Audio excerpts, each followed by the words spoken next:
It's your host, Leno Brown. You're watching the Midwest Invasion, your hip-hop station. Special guest, fresh from the Skeptics. What up, what up, what up? Midwest Invasion, baby.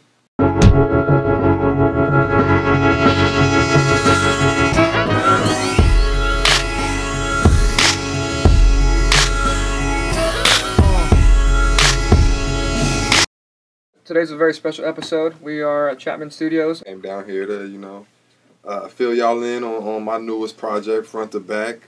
First solo joint. It's just a little mixtape, nothing too serious. Just, lightweight, light work. That's cool. Y'all remember that? Yeah, Front to Back. Front to Back. Be looking out. We don't have any dates or anything like that. We got some things that, are coming out as far as the group-wide. Like you said, this is fresh from the Skeptics. I like to keep the group first and everything like that. But, on the backside of that, I like to have fun, doing some, solo stuff as well. So, but be looking out, Front to Back. All right, so fresh. This new project. I know it's your first solo project, correct? Yes, sir. All right, yes, cool. sir. Let me know what that's about. How did that come about? Really, it's no intellectual, thought-out process to it at all. We received a little package of beats from a local producer.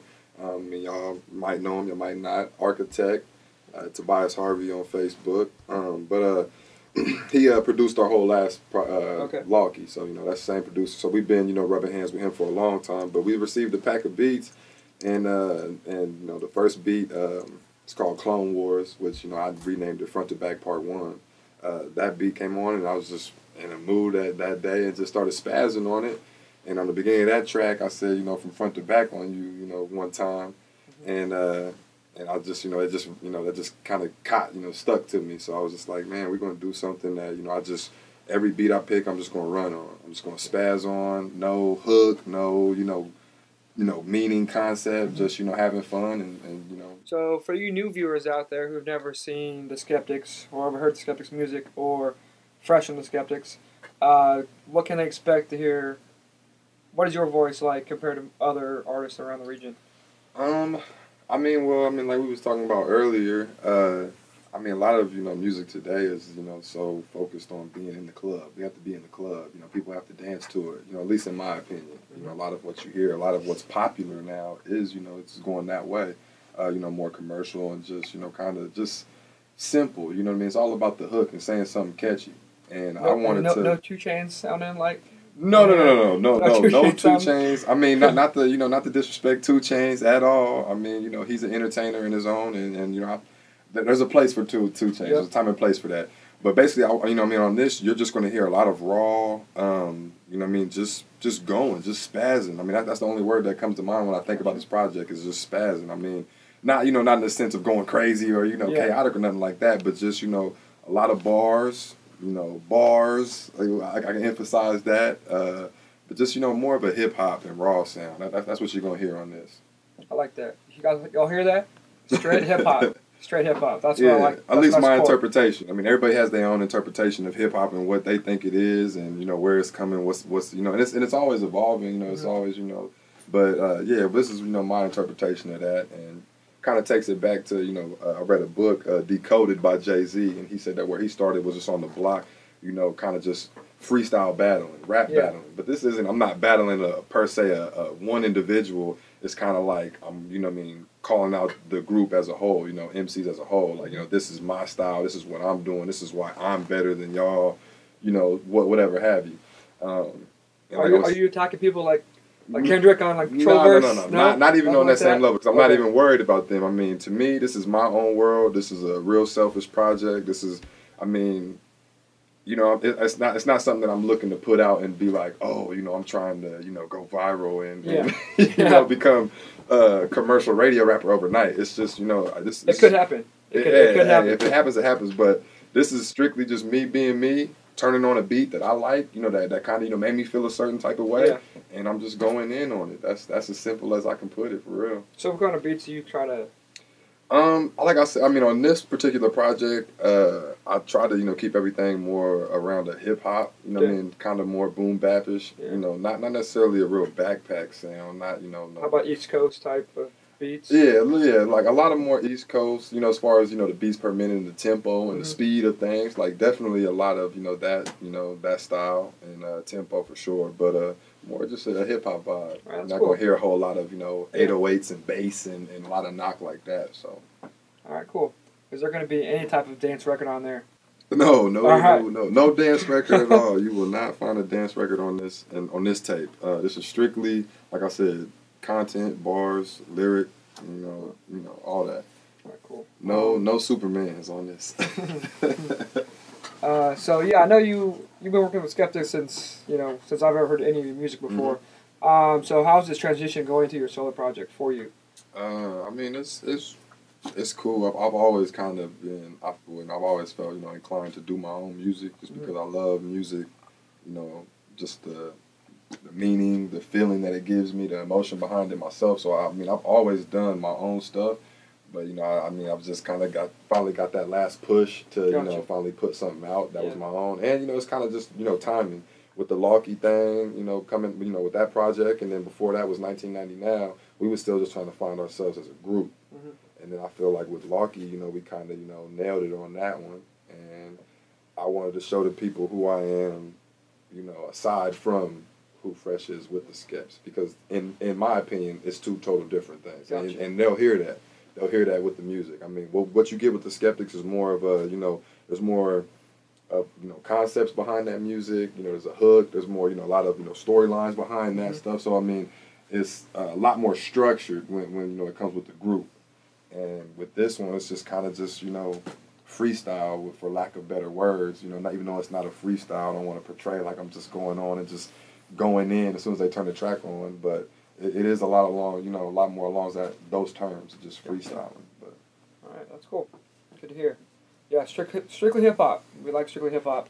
That's what the Midwest Invasion is about. We missing that. We missing that. That is a true. lot of people are, you know, getting too brainwashed by this whole, you know, I need to be in the club and dancing and chanting to the, you know, which is cool. It's got its place, and you know, I like some of that stuff too. But that's what I think what's wrong with some people, some fans today. They're not humble.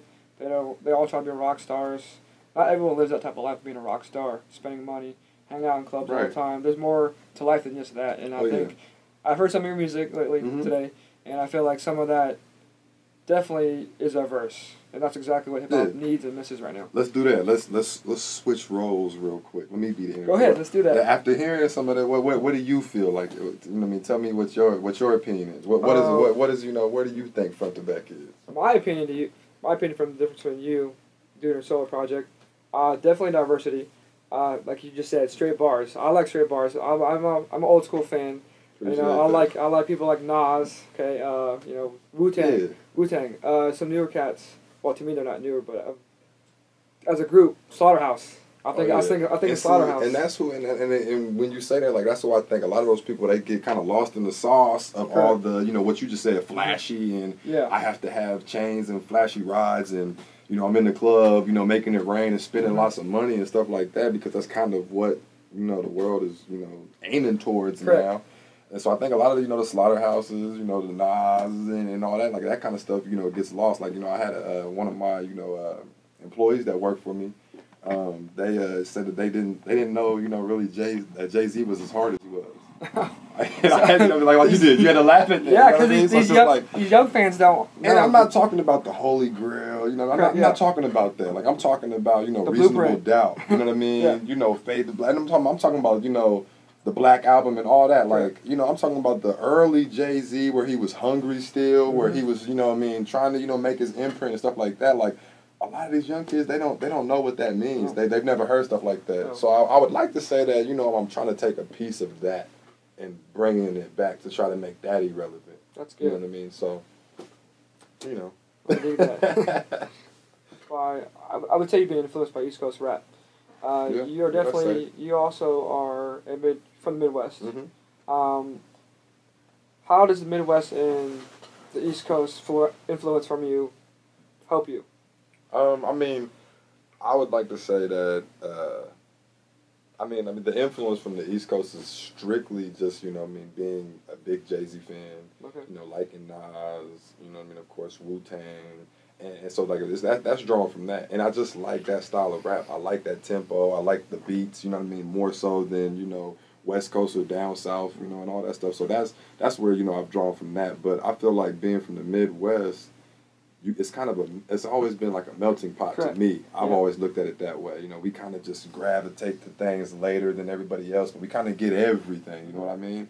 So with that, I feel like, you know, Midwest, you know, rappers to me are a little more well-rounded with what they can do. Yeah. I mean, Stick to me stands out, you know, especially being local. If you want to talk about local people, they're just real he's just real versatile. I mean, he can you know, break you down and damn near make you cry, you know, you know, because you can relate so well to what he's saying.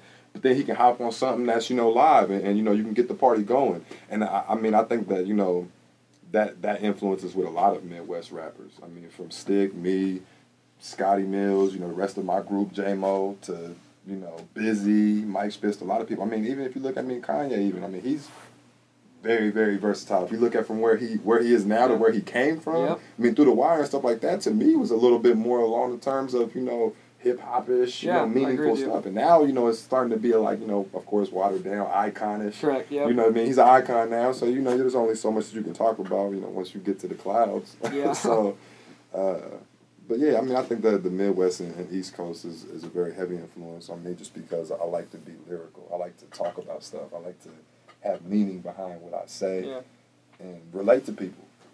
To me, I feel the Midwest has the best type of music out there. People don't realize that we are influenced by everyone around us. And it basically wraps it up and puts it in a package and shows the world. We've been not given our due yet just because we do get things late. People think we're all country. We're not all country. We're not like that at all. Yeah, there's a lot of misinterpretations. Exactly. For sure. A lot of misinterpretations of what you get from here, which I think you know, it automatically puts up, you know, obstacles in front of us that we have to get around or, you know, go over. So I agree with that. Yeah. A lot of people think that since the West, you know, it's, you know, from the West Side, California, they think Hollywood, New York, they think Times Square automatically.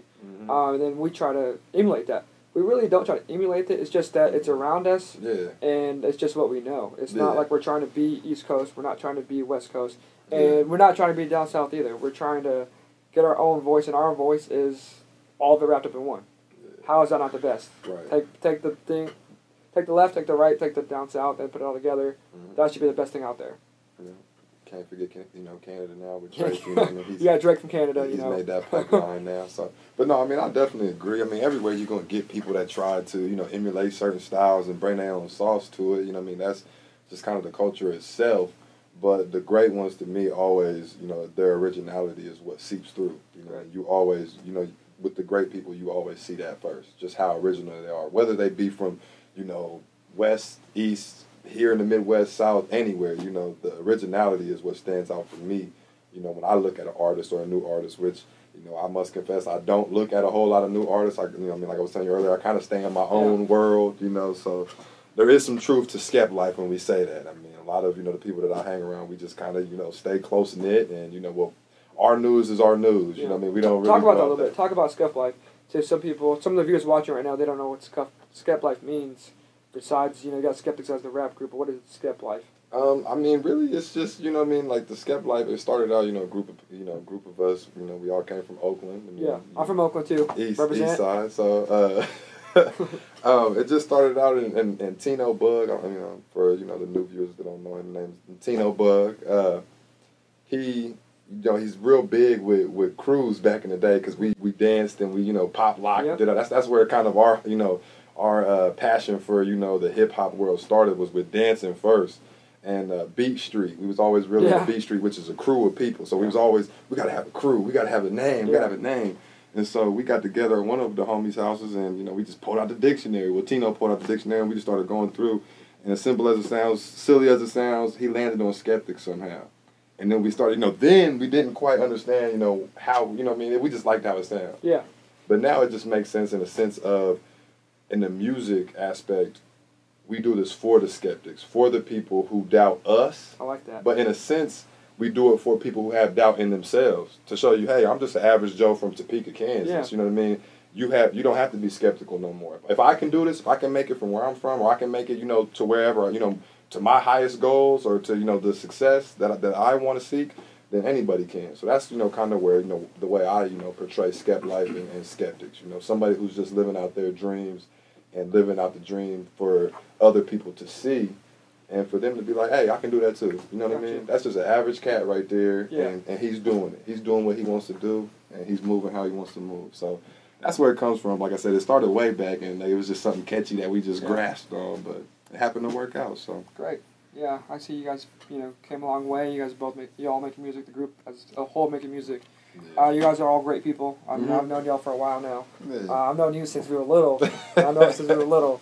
I used to be almost the same height as this guy, just so you guys know. Yeah, back the hooper. Yeah, that was before all the, you know what I mean, the rapping and stuff like that. Of course, I've always been creative, but basketball was the first. Yeah, that's the first. That's everyone's first love. It seems like sports. A lot of us with the Skeps, for sure, that's what kept us together. If we didn't play basketball or we didn't play football, to be honest, I mean, I don't want to speak for everybody in the group, but me, myself, and what my impact on the group, I feel like we would not be Skeps. There would not be a Skeptics if there was not basketball, football, and sports around. Because that's where this really all started. Like I said, in Oakland, Santa Fe Park. Yeah. Going there and hooping and stuff like that, and so that's what I really want people to understand about this is beyond the rap stuff. Like we're just a group of good friends, close knit friends that are brothers. I mean, I see all them as brothers and stuff like that, and I feel like that's what's kind of driven us to where we are now. Like everybody just kind of having that similar passion in it, and just like kind of competitive nature within the group. Like, oh well, he's going there. Oh, he did that. Oh, he made this. So I appreciate the fact that I'm in a group. So I mean, I don't want people to interpret this project to be like, oh, he's the Skeptics are still together. The Skeptics are still together. Sorry to get sentimental there, but I ain't going to talk about Kobe Bryant right now. I know you guys probably saw the video of Kobe Bryant walking out on his team during practice.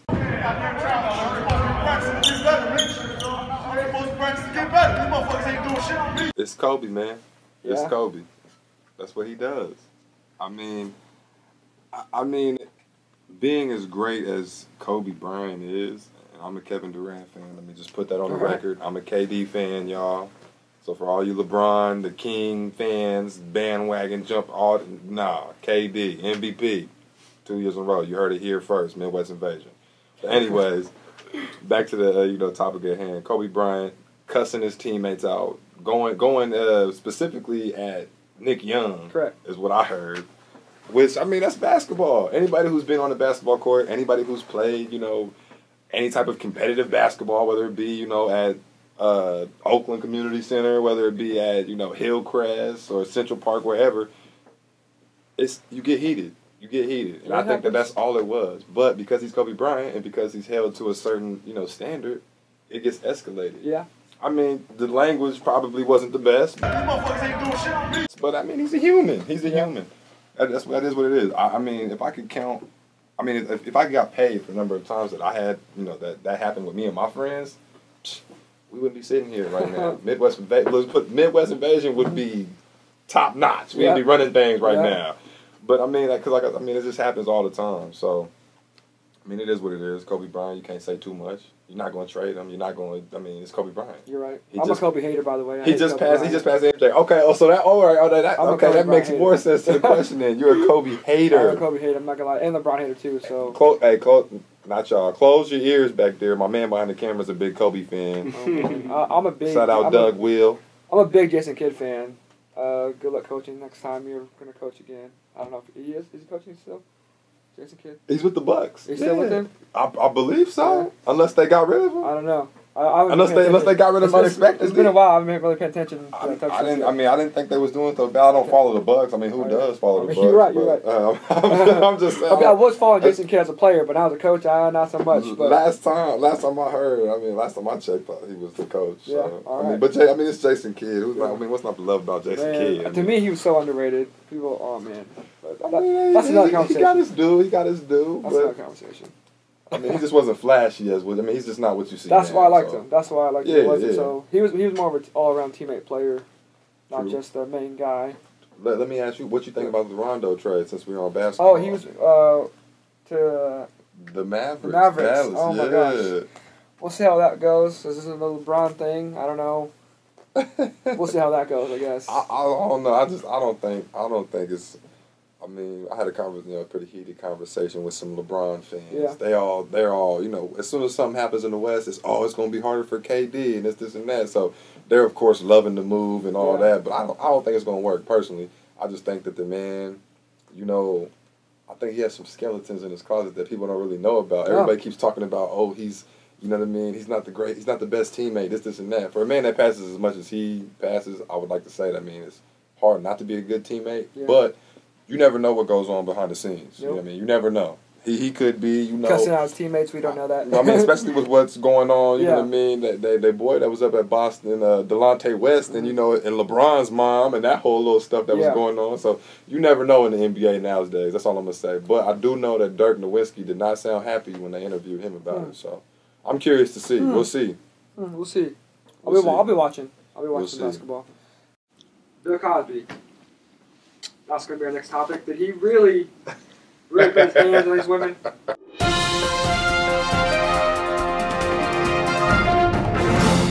I'm going to have to say yeah. I hate to say it, Bill. I love the Cosbys. You think don't get me wrong. I love the Cosbys. I just don't... What does Rudy think now, Bill?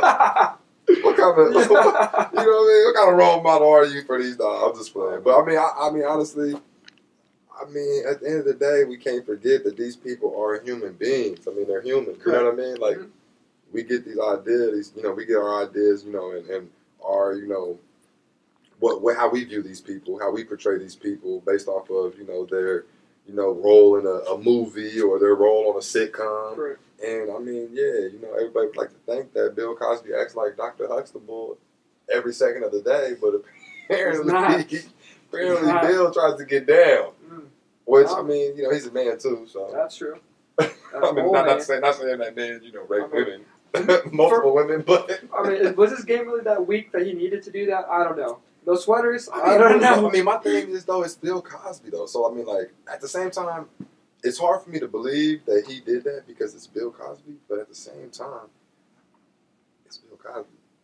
So, it's not like, what I mean by that is, I don't think that Bill Cosby is just going into the, the bar or going to the, the function and just, pulling them like that. It's Bill Cosby. Not that I judge guys like that, but so on that note, aspect of it, yes, I can see Bill Cosby doing that. I can see Bill Cosby not having enough game to, that he has to put something in their drink. Or his sweater game, though, is on point. Just throwing it out there. I'm not a big sweater guy, but I guess if you do sweaters, then yeah, Bill Cosby is the man. But I don't know. Yeah, so to me, Bill Cosby, he's guilty, even though it hurts me to say that because it's Bill Cosby. It hurts me to say it because it's Dr. Huxtable. It's Dr. Huxtable. But other than that, I would say that, that many women coming out and saying it, it's just like a Tiger Woods thing, man. You're right, all over again almost. You know what I mean? It's just like a Tiger Woods thing. If you got dirt and you're in the media and you're an actor or actress, it's like you can't do dirt. Don't do dirt. Don't do nothing. Be a saint because they are waiting. They are praying. They are prowling to put that story out. Bill Cosby just became a victim, my friend. I'm sorry. So free Bill Cosby. Well, all right, I'm gonna put some shirts out there. Free Bill Cosby. I can't really condone free Bill because I do think he is guilty. But I'm just saying. I don't know. But in my opinion, that many women. Bill. Time will tell. Bill, damn. Time will tell. Damn.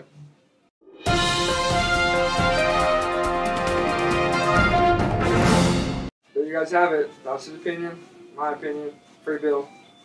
That's going to conclude our episode 2 of the Midwest Invasion Hip Hop Station. I want to thank. I'm sorry. By the way, man, if y'all haven't checked it out, check out the first one though, man. The first episode was pretty dope. One of my favorites. I'm a fan of him. Stick Figure. He's a very interesting person in my opinion. So go check that out. But who you got? Who else you got up? Who else is on the slate, man? We have a lot of people coming through. You'll see that back at our home studio. You never know. Local artists, step your game up though. I'm watching. Hey man, we support all of them though. We support all of you though. Fresh Padrino from the Skeptics. Any features, anybody out there, I'm open to all of it. All of it. Hit me up. Skepbook and Gmail. Send some beats, man. I'm hungry. I'm ready to do some work. Stay tuned, people, viewers. Check us out at MidwestInvasion.com. And also check us out at wellculture.com. Yes, Stay sir. tuned.